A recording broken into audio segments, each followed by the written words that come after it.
कोल्हापूरच्या शाश्वत व सर्वांगीण विकासासाठी प्राधान्यक्रम ठरवून सीएसआर निधी उभारण्याचं आवाहन राज्य नियोजन मंडळाचे कार्यकारी अध्यक्ष राजेश क्षीरसागर यांनी केले।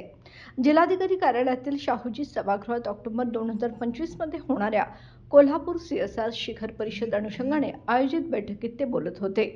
यावेळी जिल्हाधिकारी अमोल येडगे, अतिरिक्त मुख्य कार्यकारी अधिकारी संतोष जोशी, प्रभारी जिल्हा नियोजन अधिकारी अमित सुतार, सीएसआर समन्वयक स्वराज हजरनीस आदी उपस्थित होते।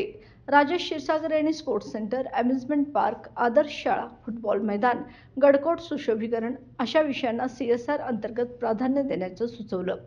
जिल्हाधिकारी अमोल येडगे यांनी प्राधान्य विषयावर सादरीकरण करताना सांगितलं की शिखर परिषदेत स्थानिक व नामांकित उद्योगांनी सीएसआर अंतर्गत जिल्ह्याच्या विकासासाठी योगदान द्यावे।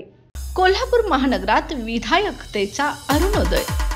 माननीय श्री अरुण सोनवणे यांची वंचित बहुजन आघाडी पक्षाच्या कोल्हापूर महानगर अध्यक्षपदी निवड झाल्याबद्दल हार्दिक अभिनंदन।